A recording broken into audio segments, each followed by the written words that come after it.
You're listening to Partnernomics Podcast, where we discuss the art and science of developing successful strategic partnerships.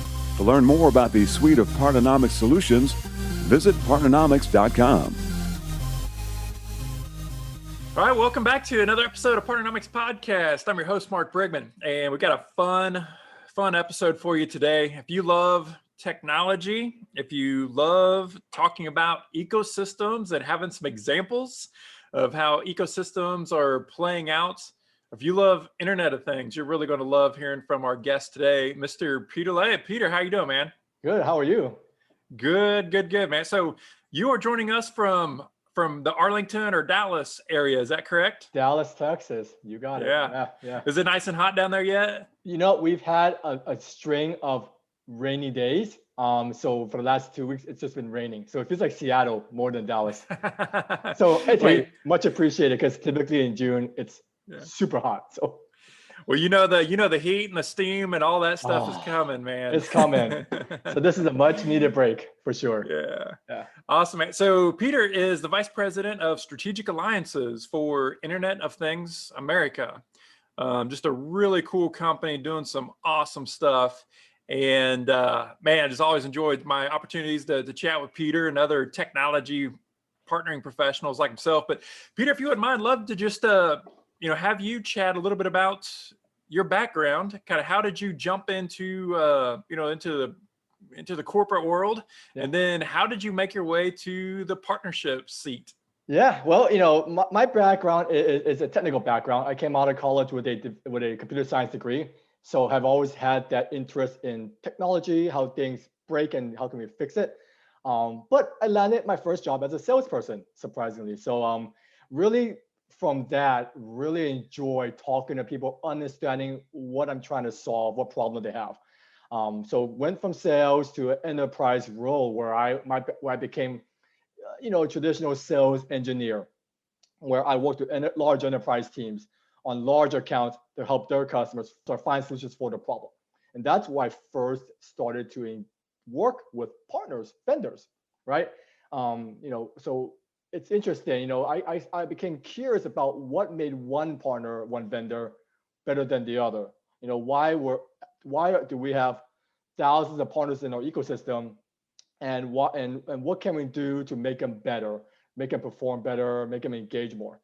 So I started to engage the partners that brought in, talk to them on a deeper level, and it started interesting. A role came up in a company at Verizon, where I was for 17 years, for partnerships, and I thought, what, this is a great opportunity to dig in a little deeper on how partnerships are formed, what makes a partnership tick, and how do you enable it to go past the beginning initial stage, right? The part where once a contract is signed, what happens after that?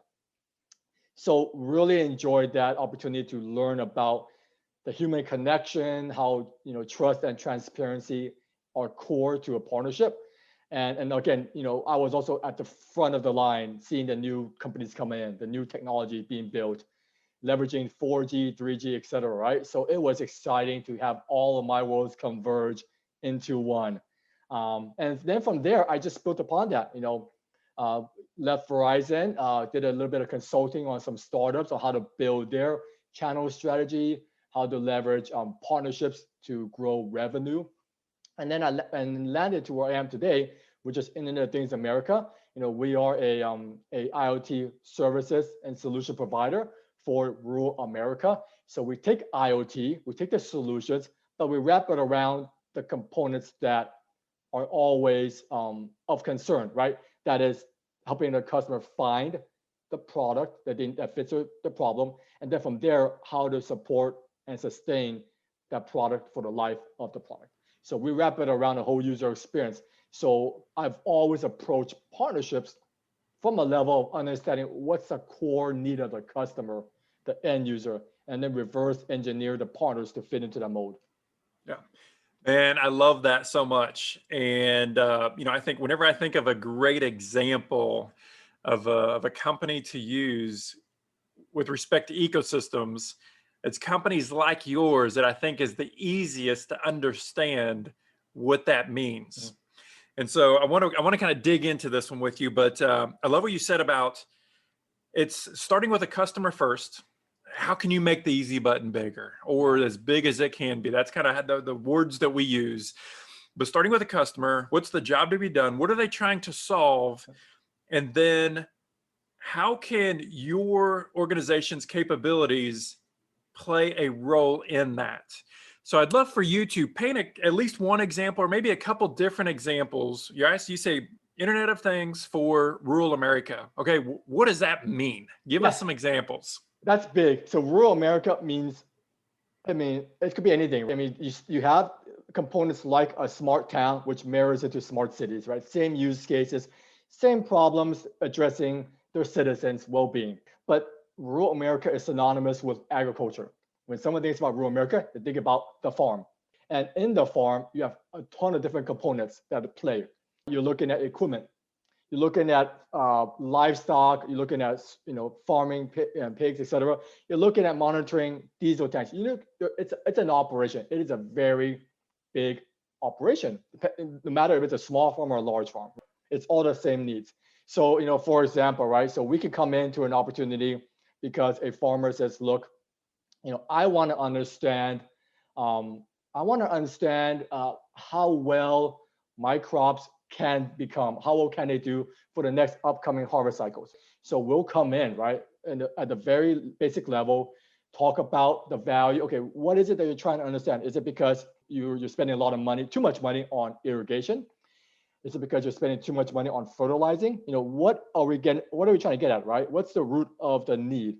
And then we build in the layers around it. So soil health, for example, soil moisture systems that we can then implement into the operation so that their workers can now remotely check on a soil moisture level, for example, without having to walk around, grab a clump of soil, squeeze it, and kind of justify how much they needed water.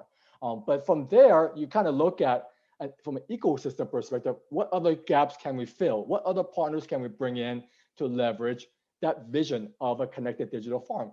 So typically what we do is from there, we then back evaluate, okay, from there, let's talk about that harvester. Let's then talk about the equipment, right, that you want to become more efficient with. Let's then talk about that lone worker that is going out there walking the field. So everything revolves around one need, one problem that we can expand upon. And we'll come in, build a network around it, and then from there, make it, like you said, the easy button, right? Make it easy for them to implement the services and solutions into their needs. So the farmer now has a single app that does XYZ.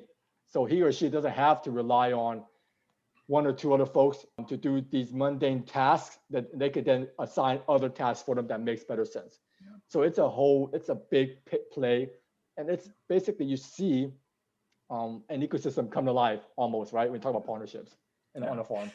Yeah, so I grew up in a farming community in rural America. So this really resonates with me. My best friend is a farmer. Yeah. So whenever you're talking about levels of water, the amount of just feeding and watering your animals, the moisture content of grain and grain bins so they don't rot, the levels and the height and the amounts of all of those components, man, farming is such a manual and laborious job. Right. And another thing is a lot of it seems like it's a lot of gut feel as opposed to using data. And that's what I love about the work that you guys are doing is we no longer have to guess. We can actually put devices, measuring devices in various settings and start to extract and pull data, but then also extrapolate on what we need to be doing. Help farmers, help people in general with decision making. Yeah, I totally agree. I think we're at this crux, right? You have generations and generations of farmers that have really relied on gut, right? But you have a new wave of farmers coming in that understand data, right? They know the value. So we're trying to merge the two together because we know we have to respect generations of farming. It's gotten us to where we are today. So there's value in that, but there's also value in getting them, making their lives a little bit easier, right? Making it a little bit better so they don't have to be out there 24/7. So we're trying to really break that mold, if you will, and prepare the next generation of farmers to leverage data into the farms, because that's the thing. We've talked to younger farmers. When we were at Mizzou in one of their courses, and we talked to them, right? And we found that the next generation aren't too attracted with the daily manual labor tasks, right? But they still value farming. They still know, but they also know that there's a wave of products in the ecosystem today, and how can we help them push them a little bit into that next year, so that when they go farm, that they're coming out better and more efficient than before.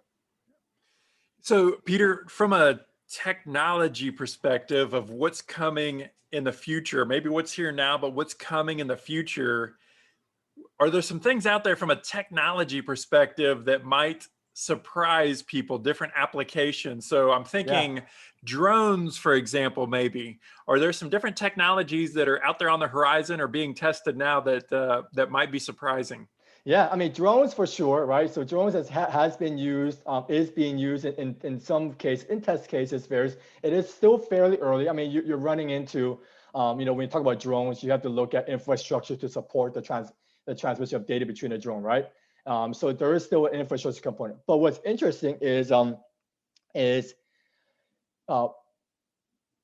solutions that are coming out are becoming, are starting to really hone into specific metrics, specific data points that are valuable. For example, let's start with the use case of soil moisture, right? Soil health. So soil moisture, soil health is one thing, but then to be able to drill down to the actual nutrients, the NPK levels is another thing, right? Because that influences fertilizer output, right? Or input, I'm sorry. And so getting a holistic picture of what's in the soil versus just the moisture, you're going to start, data adoption in farming is still on the rise. We're seeing solutions become a little bit smarter, solutions that collect the data and really start to predict a little bit of where the trends are is coming out. And this can apply also to biological sensors, right? So understanding from a cattle and swine perspective, right? Starting to understand, okay, now I can almost understand fertility cycle, health cycle, based on how the animals react on a farm, how they congregate, how they move. So it's starting to become, where you do have to you really have to pay attention to data, because again, the traditional way is to watch and learn, right? More visual. But when the farmer is away from the farm and the calf is born somewhere else, that's a potential concern, right? They got to go. But what if I can track that or predict when that happens? That's going to give one more piece of insight for the farmer, the rancher, to really build practices around preventing the calf from being born by itself out there. So we're seeing data becoming much more valuable to help provide that deep level insight versus the traditional IoT solutions like level is always been around. Okay, what's my level of a diesel tank? What's my level of a grain silo? Those are, what's the temperature in a grain silo? Those are pretty abundant today in the market. But now we're talking about deeper levels, which is exciting. Yeah, Peter, I know you spent a bit of your time working on the startup side, or at least kind of working with a lot of startups. I'd like to talk about partnerships and partnering specifically from the startup perspective. Yep. What's maybe some advice or some insights that you can share based upon your career and your work in startups, as well as working with startups? Yeah, so that's a great question. I still currently do a bit of mentoring for some startups. I participate in some audio chats through Clubhouse on go-to-market strategy for startups and on partnerships. But really, I think from a startup perspective, you have to understand that if you come into a partnership, that you have to have a clearly defined value proposition, first of all, right? Because if you can't come to the table with why or what you can provide to your partner, that's a tough position to be in. Second of all, right, it's having the resources to make sure that the partnership works beyond the agreement, right? And if you're in a startup, partnerships is a lever you can pull to get into new markets and get to new customers.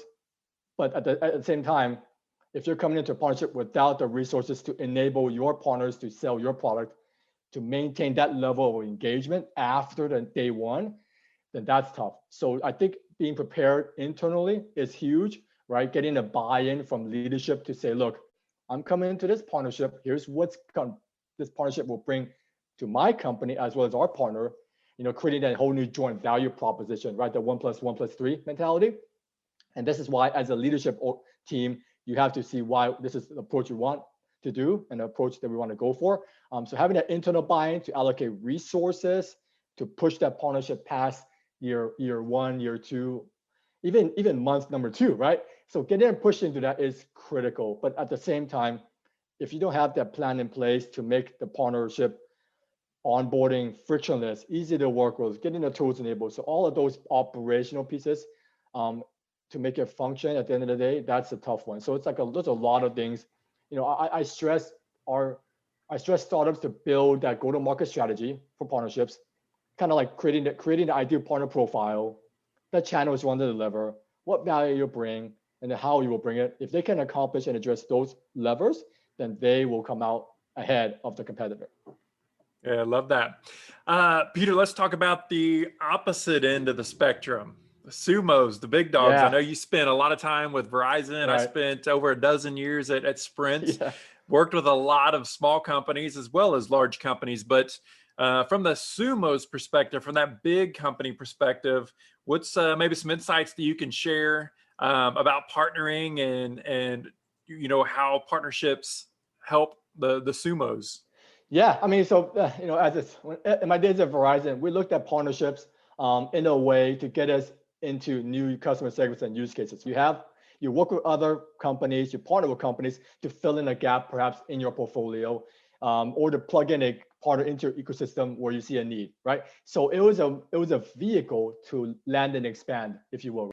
So we partnered with obviously other sumos, but a majority of my partners actually, while at Verizon, were the mid-sized, smaller companies, because I valued their agility.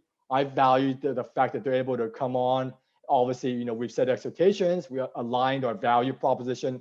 We know what, as Verizon, we brought to the table, and the partner brought from their side to the table. So we're able to really push the market forward together. So that's really what I think from a sumo perspective, what they're looking for. They're looking for companies that can come in, address a market that they couldn't address, or maybe even, I say, much needed improvement in the current offering. I'm bringing the smaller partners to come in to fill in those gaps, innovate. I mean, you look at Verizon today with their robust venture program, so it's a big initiative, not just with Verizon, with any large sumo, right? So I think that is really what you see from a sumo to startup, what they need. But then again, from a startup to sumo, the startups have to understand that there's a different process when you're in a sumo, lengthier process, multiple people to talk to. So you have to have the basic understanding of timelines and how things flow out as well. How about something that I'd like to just kick out as an observation that I've had, again, working on with both sides from a coaching perspective on partnering, is the importance for startups to have a growth or a revenue strategy that goes beyond only having that come from the sumos. Right. One of the things that I hear from, let's call it the Fortune 100s that we work with, is they get pretty nervous if they hear that that they are, the sumo is the plan for revenue and existence for the startups.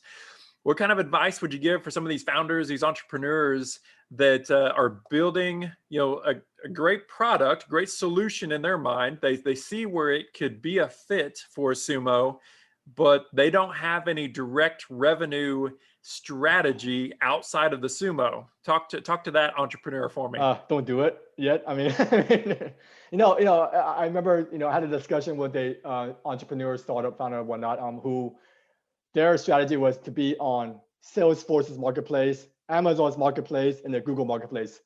So they basically chose all the big ones and assumed, well, I now am part of their ecosystem.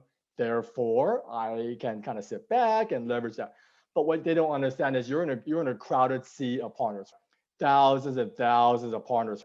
So if you can't if you don't have anything else on top instead of that, you are just asking for trouble. It's all, if you don't build the direct, you don't necessarily have to wait forever to build that relationship or to try to pursue a partnership with a sumo. But if you don't have those practices in place, if you don't have the operational pieces in order, the resources in order to understand how sales functions, how channel sales work, then that's the piece that I think is it's just asking for trouble, right? So what you always want to do is the sumo partnership really gets you, obviously it gets you from, I would say, point A to point B, but after you've already developed those mechanics internally to direct sell, or at least understand the market. That could be, partnering with a smaller partner. I know you can partner with a competitor really to build out a new product and services. Once you understand how partnerships really work, what sales enablement, what triggers to pull, and what levers to kind of pull to help a partner succeed, that's when you then decide, okay, then you go into a kind of a sumo approach. But right, if you don't have the foundation laid out in the beginning to even understand what a sales motion looks like, and then you come in and expect a sumo to do everything for you, that's tough to do, because those, as a large company, again, you have thousands of partners that you work with. So what makes you as a startup founder different than the thousands of others? And it's, if you can bring to the table the experience, the actual use cases, the knowledge in the customers, the knowledge in what the market needs, then you're coming in with a stronger value proposition than someone who doesn't have any of that built up. Yeah, Peter, I'd like to go back and see if we can paint the picture of the ecosystem and the ecosystem approach and kind of the ecosystem mindset a little bit more for entrepreneurs or just partnering professionals in general. I think partnerships of old, to use an analogy, it's almost like, we're trying to find a spouse, right? We're trying to find somebody that we can partner up with to go tackle the world and make some money, right? To make our companies stronger. But it's like this ecosystem approach, instead of it being more of a traditional one-to-one approach, it's now a one-to-many. So now we are, instead of just the spouse, right? It's parents and grandparents and nieces and nephews and aunts and all those sorts of things, right? We're building a web around us. Yeah. So from that partnering professional's perspective, right? And again, I think, IoT Americas, you guys, Internet of Things Americas, you guys sit as a great example of how many different companies it takes. And not just companies, right? It's people, it's influencers, it's these technology thought leaders that I would imagine you guys would also see as part of your ecosystem. But if you would kind of talk to us a little bit about the mindset when it comes to developing a partnering strategy, because it's more than just a one-to-one approach. Right. Yeah. Like you said, one-to-one, it's long and gone, right? Companies that still rely on that, it's not the way it is today. So to me, again, it boils down to that whole job to be done mentality. If I can really understand the core, what the customer really needs to solve, then my approach to building that ecosystem partners becomes clearer. I can leverage partners today in my ecosystem to fill in a ton of different use cases for that one customer. So I can bring in services, I can bring in solutions, I can bring hardware, I can bring in applications, because I know what the customer really needs to solve. I'm not selling them a tool, right? I'm not selling them just one partner. I'm selling them that vision or that whole ecosystem, so they understand that what it does take a village, like you said, to solve a problem, right? And partners appreciate that, okay? They appreciate that you're looking out for their customer. So they appreciate that, okay, I can bring my partners referrals from other partners in some cases, depends on what the customer needs.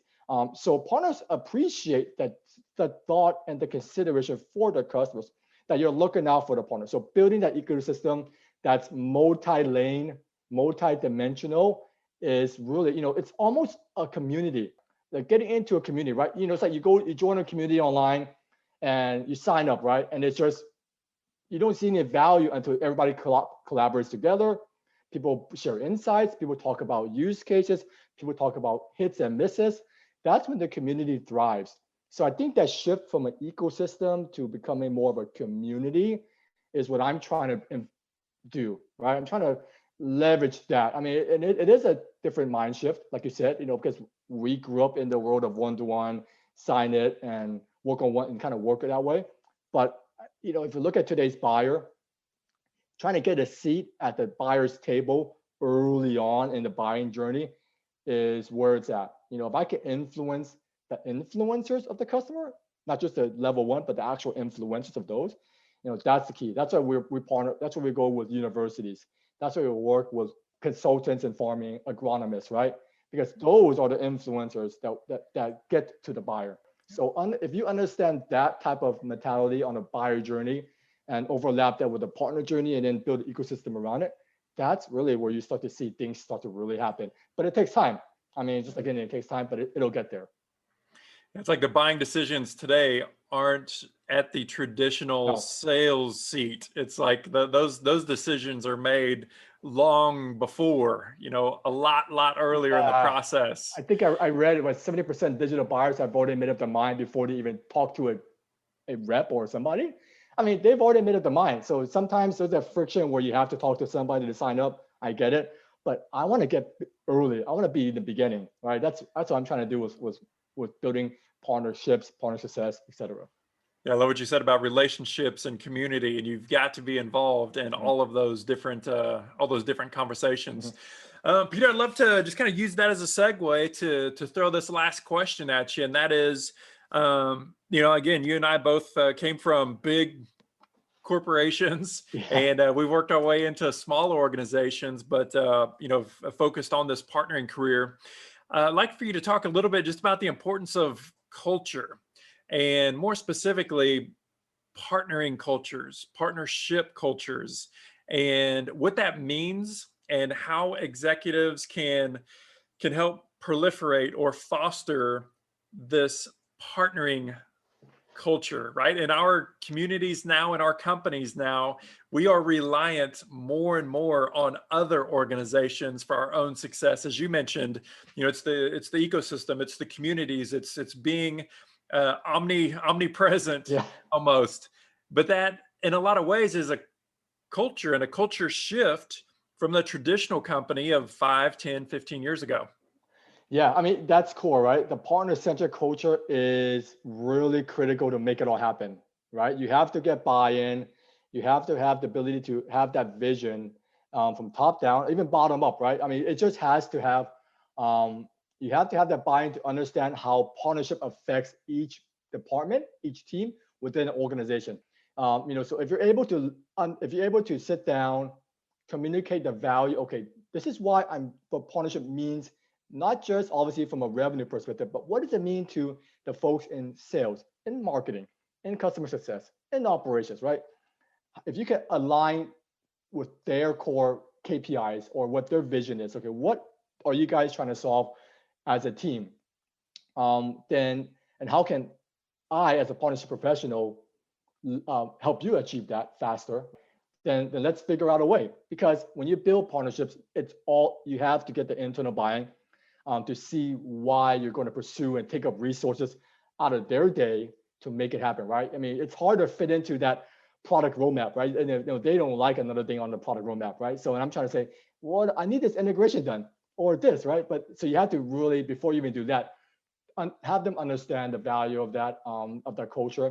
And it is that collaborative thing. And it is a very top-down partnership, which is why, it's really important to have someone at the table, if you will, that has that partnership mindset. I know I'm trying to, I think in a few years we'll get there. But I think right now, I talk to many startups, many companies where partnerships roll into different orgs, right? Some are in sales, some are in marketing, some are here, some are here, right? So that means that partner professional at the end of the day is influenced by whoever or whatever department they're under. And I think sometimes a partnership needs to be in a way like a top-down, where it's a whole top-down organizational vision and goal to make the partnership work. If that makes sense, right? I think. Yeah, absolutely. So So we built in those things. We announce wins whenever a partnership wins. Whenever a partner deal comes in and wins, we announce it internally. We kind of give a hoorah thing going on, so they see they see all of the results of all the hard work. We kind of, whenever a partnership is signed, we announce it internally. Hey, look, new partner has been signed. So we get everybody engaged and aware of when partnerships happen, so they feel like they're involved as well. That's yeah, great insights. Peter, great chatting with you again. Thanks for your time. Yeah, thank you. It's been fun. Well, good luck to you in the future. We're watching you as you continue to grow the team out there and all the cool initiatives that you have going on with the technology at Internet of Things America. It's going to be fun to continue watching you build the business. Oh yeah, much appreciated. Thank you for your time. Thank you for allowing me to come on here. It's been fun talking to you. I love talking about this. Obviously, you could tell, but yeah, definitely. Partnernomics podcast is brought to you by Partnernomics. Learn how to leverage the power of partnership. To listen to more episodes of Partnernomics podcast, visit partnernomics.com.